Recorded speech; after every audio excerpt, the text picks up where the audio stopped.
Hello, I'm Sunny Williams. I'm up here on the International Space Station. So this is Node 2. This is a really cool module. Of course, most of these modules you'll see they have 4 sides and they're put together. That way we could sort of work on a flat plane, either a wall, a floor, another wall, or the ceiling. But you know, again, all you have to do is turn yourself and your reference changes. The reason I'm bringing that up is because this is where 4 out of 6 of us sleep. And so people always ask about sleeping in space. Do you lie down? Are you in a bed? Not really, because it doesn't matter. You don't really have the sensation of lying down. You just sit in your sleeping bag. So here's one sleep station right here. I'm going in right now. You can follow me if you want. So I'm inside. It's sort of like a little phone booth, but it's pretty comfy. I've got a sleeping bag right here that we sleep in, so we don't have sort of like a little bit of a cover. We don't fly all over the place. But you know, you can sleep in any orientation. I have it sleeping, feeling like I'm standing up right now, but like you saw, I'm on the floor. But it doesn't matter if I turn over and I sleep upside down. I can't have it, I don't have any sensation in my head that tells me that I'm upside down, so it really doesn't matter. The sleep station is also like a little office.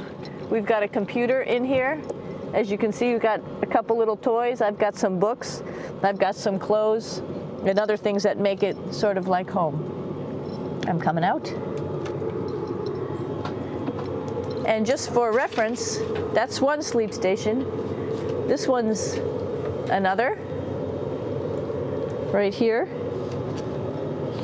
There's one on the ceiling, if you want to call it. Right here. And then there's a 4th on the other wall over here. So all of us sleep in a little bit of a circle. All right, come on back. There's more to show you.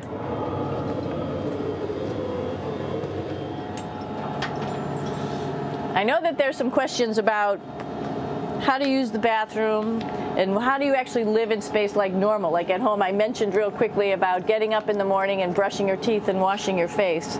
Well, how do you do that?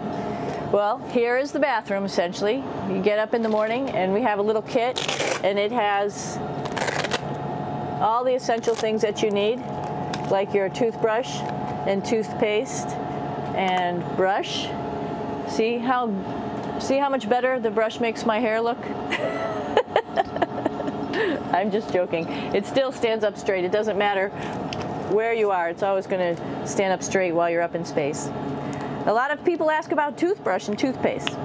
So, luckily enough, toothpaste, you can do it upside right this way, is sticky, and so it sticks to your toothbrush. No problem. Another cool thing is that water sticks to your toothbrush too. If you can see it, I'll have some water come out. The water is pretty neat up in space. It'll stick to your toothbrush and it will make a big bubble, and that's just by surface tension. And then you can drink it. So a lot of people ask about what do you do with the toothpaste after you brush your teeth.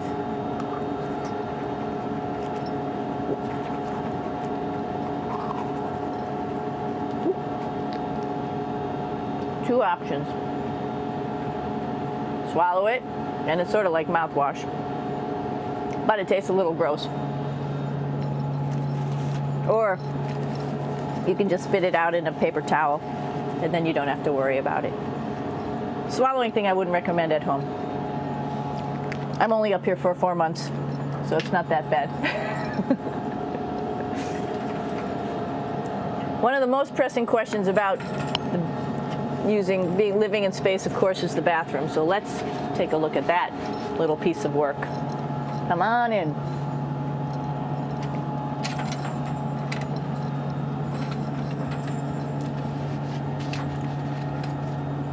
Here we are at the throne. This is awesome. You might see the little You might have noticed the little moon on the outside. This is our orbital outhouse right here.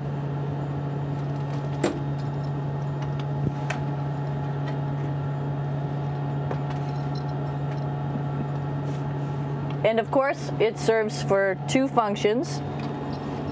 Number 2, right here. I'll show you. But you see it's pretty small, so you have to have pretty good aim, and you'll be ready to make sure things get let go the right direction. And it smells a little bit, so I'm closing it up. And that's, of course, for number 2. And this guy right here is for number 1. So there's sort of two slightly separate functions, but you can do a little, essentially both, by hanging on right here and doing number 1 and number 2. I might add it's color coded, so you really don't get it mixed up, which is nice. This is yellows for number 1. And also there's a selection of paper. People always ask about toilet paper. What do you do with toilet paper? What kind of toilet paper do you have? We have gloves, just because sometimes it does get messy.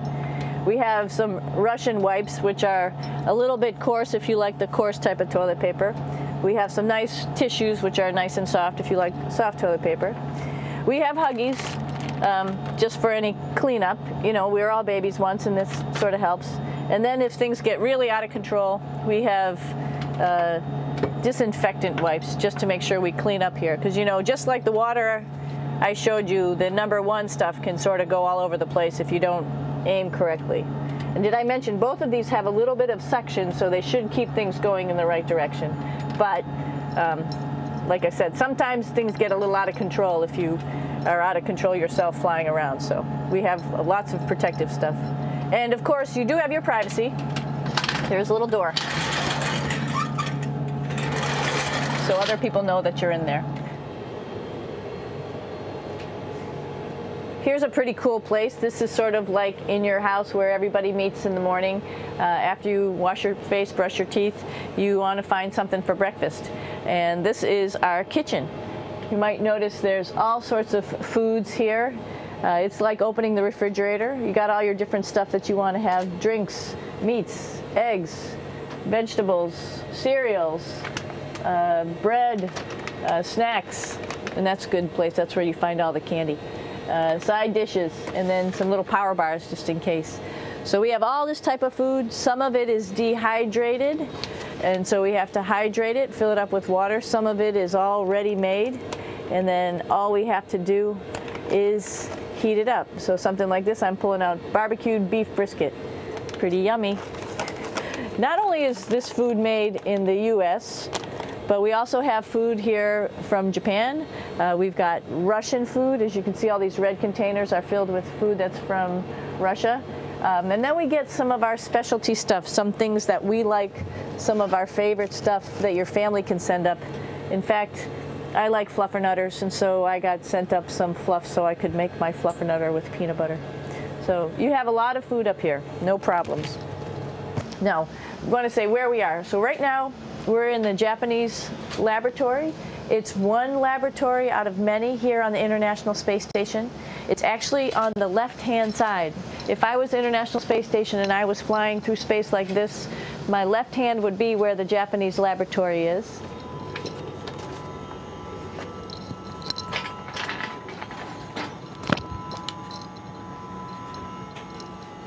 So now again, we're on the right-hand side, all the way on the right of the International Space Station. This is Columbus, the European module. It has science experiments all over. You could see it looks a little bit crowded. And here we do a lot of our medical experiments.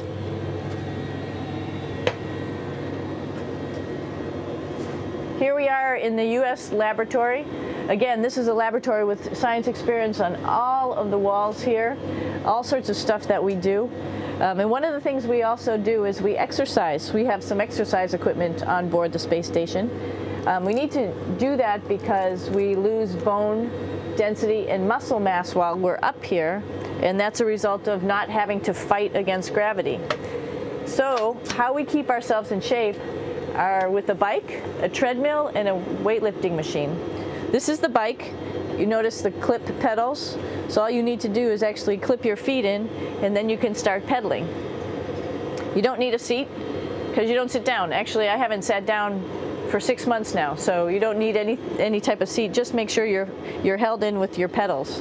You probably see that the bike bounces around a little bit. As I move it, it's not steady and held to the wall firmly. And the reason for that is the space station is pretty big. You saw that there's also solar arrays on the space station. If we start putting any forces into the space station, it's going to make those solar arrays bounce around a little bit. So to prevent that, the machines bounce around a little bit, move around a little bit, and that way we don't put any forces onto the structure of the spacecraft out to the solar arrays. All right, a little farther on. Come on.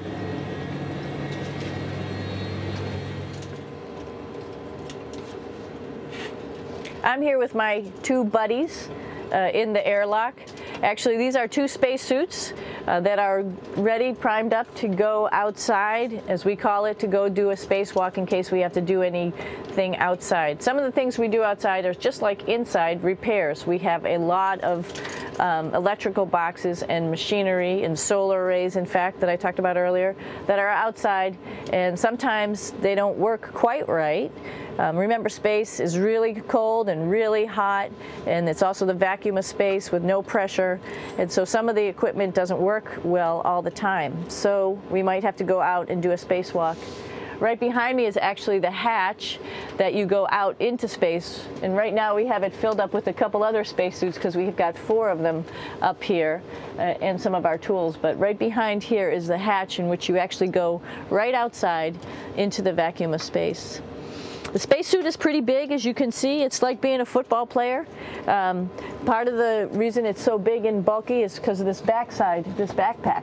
It's like going on a hike with a backpack, but the backpack and the suit weighs about 300 pounds. Luckily in space, nothing really weighs anything, so you don't feel that it's so heavy. But we need to have such a big suit because that guy back there is essentially the heart of the spacecraft. I call this actually a spacecraft. It has all the oxygen for you. It has all the carbon dioxide removal system for you. It also has a heating and cooling system to make sure to regulate our body temperatures while we're outside. It also has a computer, so it tells you on a display here if there's anything that's going wrong with the suit, if we're running out of oxygen, if we have too much carbon dioxide, or any type of electrical problem. So it's a pretty awesome little spacecraft, and actually got to go out, use my little spacecraft a couple times, and it worked like a charm. Lucky that it works very nice. You might want to see what the helmet looks like. It's pretty cool too. We don't usually go out like this, so you usually can see when the helmet's open. So you can see what it looks like inside. Somebody's little head would be inside of here. So you can see, you can turn your head all the way around while you're inside of there, but the helmet stays still. So that's determines how far you could see. And it's usually pretty sunny out there, so we have to wear our sunglasses, and this is our sunglasses right here, which make you look pretty cool. This is the cupola. It sticks down below the space station. It's one of those places you find yourself hanging out in all the time because all you want to do is look back at our planet. I think some questions I had were about what do you do in your free time? And you can't help but want to just come to the cupola and look outside as much as you can. And a lot of folks, I play this game with myself about where we're flying over the Earth. Try to come in here and just guess. After being here for a little while, you can sort of figure it out. You can tell different cloud types over different continents. You can tell different soil types over different continents. So let's see. And then, of course, there's a lot of ocean. So usually we're over the ocean at first glance. I will tell you in just a moment where we are.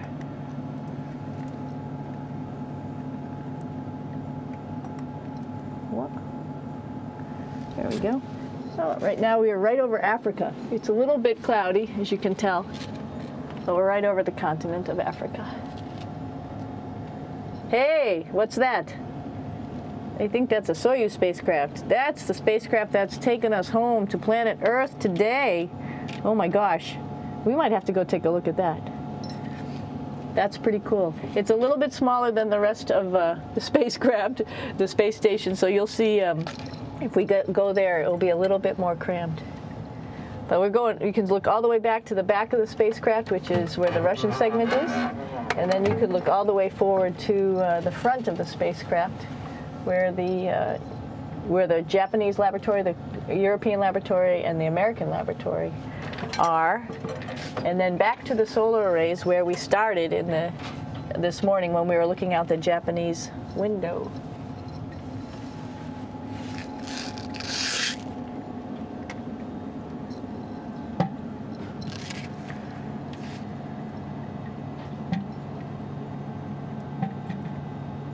So other questions that were here are, what would you recommend as a job, and to what type of person would want to be an astronaut? I think people who would like to explore, of course people who like math and science, that's what this is all about. We have people in the office who are doctors, teachers, veterinarians, engineers, pilots, so all sorts of people become astronauts, and I think if you see it's just sort of cool, so I think people who like to do a little adventure and like to do cool stuff probably usually become astronauts. Hey, one thing I didn't show you, or I talked about but I didn't show you, was the exercise, another piece of exercise device, which is the advanced resistive exercise, and that's what this is right here. This is ARED, and you could probably see this bar. Let me just do a little bit of maneuvering here. Stand by. You have to set it up just like at any other gym.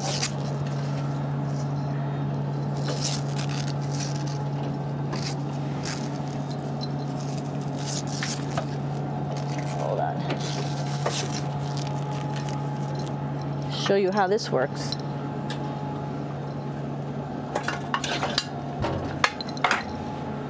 So you can see you can change your attitude just by going from one module to the next, going up from the cupola down here.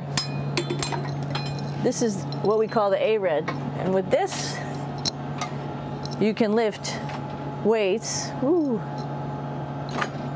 based on vacuum in these cylinders, just like you do at home at a gym. For example, if I wanted to do a squat, I could do it like this. Oops. I should need some weight on this thing. I'm not lifting with anything, so it's too easy.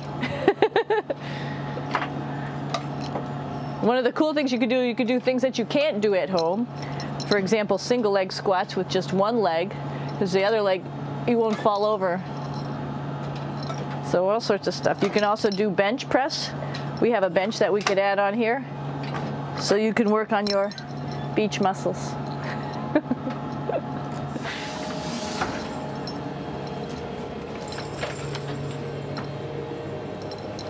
Hey Aki, what are you doing down there? Crashing things. This is one of the cool things about space too. It sort of looks like there's a big old hole here, but you don't even think twice about it. You can just jump over the hole, or if you want, you can go jump into the hole. I'm coming down. Woo!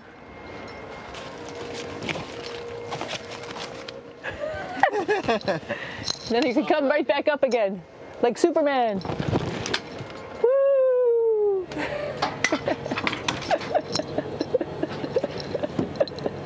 We're lucky we have a really cool big space station that you can fly around in. That's actually called the PMM. You might have saw it out the window. It's a big silver canister.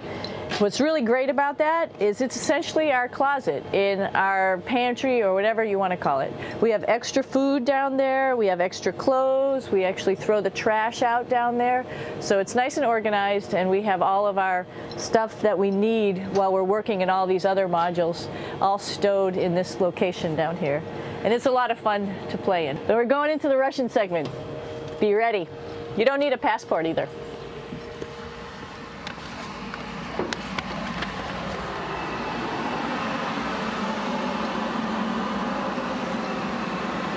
It goes a lot farther back than this. We'll go take a trip and say hello to the boys down there in just a minute. But let's do that first, actually, and then we'll go down to the Soyuz at the very end. This is Yevgeny. Hi. Doing a little tour.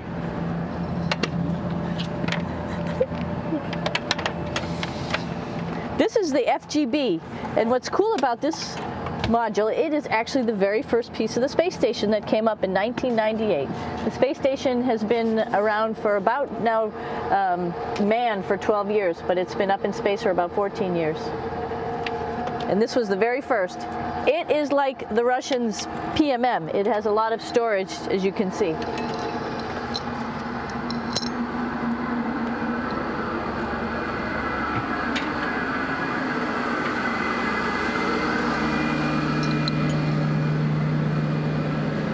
Можно? Снимаем. Чуть-чуть. So here we are in the heart of the space station, really. This is the service module. This is the central post. In case we had any problems, I know a couple of the questions were about what type of things do you have to worry about. And some of the things we have to worry about in space are fire. If we had a fire, if we had a depressurization, like we were hit by a micrometeorite and it made a hole, or if we had some type of toxic atmosphere. We use ammonia for our radiator, so there is a possibility that ammonia could come into the vehicle, and then it would be bad for all of us. If we have any of those problems, we come right here, which we call the central post. It is the main heart of the space station. It was also the first computers that came up here that ran the space station, and so behind this wall right here are these main computers. So we gather here as a group of 3 or 6 and then figure out how we're going to either fight the fire, patch the hole, or solve the toxic spill. And what's cool about this module, of course, it's the central post.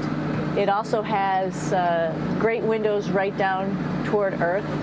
It has controls to fly in visiting spacecraft if they need some assistance right here. It has Russian computers as well as American computers to help us control anything we need to on the space station. It's a couple of our crewmates back there, Oleg Novinsky on the right and Yuri Malenchenko on the left. And there's also a second bathroom here, which is really cool because 6 of us going to one bathroom is really tough. And so there's one bathroom here and one bathroom on the other side where I showed you. And you can probably see on the wall behind Oleg and Yuri some of the heroes of the space program. Sergei Korolev, who was a chief designer of putting men into space, and of course on the right-hand side, Yuri Gagarin, the first man to go into space. So just reminds us of our roots. Yuri, what are you doing? Что делать? Making coffee. Oh. Black coffee. Yeah. Looks good. Okay. Спасибо. We're going to check out our Soyuz real quick. Make sure it's ready to go. All right, back to the Soyuz.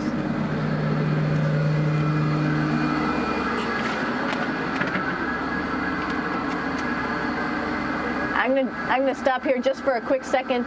You can see on the Russian spacecraft there's also other modules that stick out, down, and above.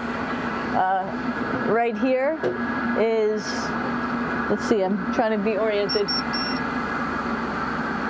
That's a place where we do spacewalks from for the Russian side. There's Russian spacesuits in here, and also a visiting vehicle which brought fruits and vegetables and becomes a trash container when we undock. Up on this side is also a future place where they're going to do spacewalks from, and connected to it is Kevin's, Oleg's, and Yevgeny's Soyuz spacecraft. And now let's go see ours. Whoa. Извините. No problem. Это пробка.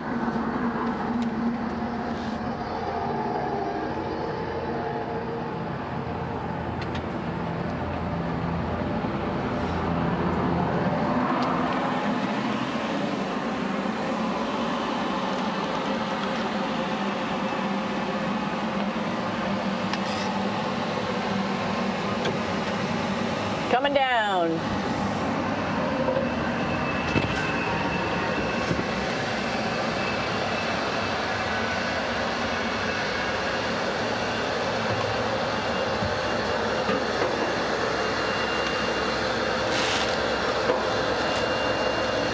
a little tricky getting in here.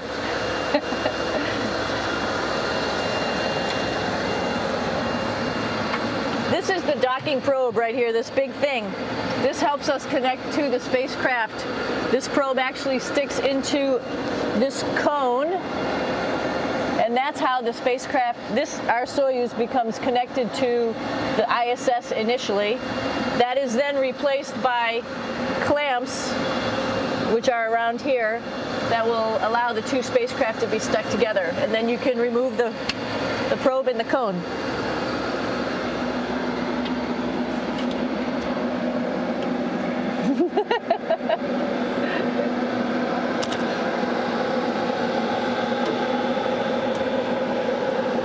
You okay? All right, so here we are in the Soyuz. This is what we call the BEO, the living compartment, bytovoy otsek in Russian. It also has a little bathroom. It's not as good as the other bathrooms, so we try not to use it too much. It has drinking water in it if we need something to drink. And then, of course, it's filled up with a lot of cargo for us. Bringing up and also bringing back down. It has a second purpose when it comes back to Earth. It serves as a garbage container. During the descent, we'll get rid of this area right here, and everything that's in it will just burn up as it's coming into the atmosphere, so that way we can get rid of a little bit of trash. But the main area where we were on launch and where we're going to be on descent is down here, because we're not part of the trash. So we're in a safe place. So we're in the descent module, SA. It's a little small, but you can get in.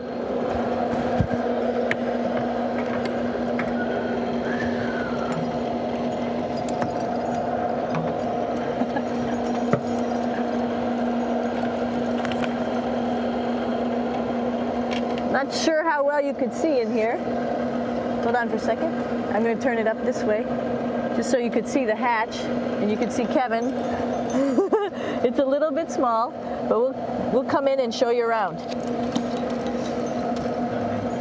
You coming in? Probably not. Okay.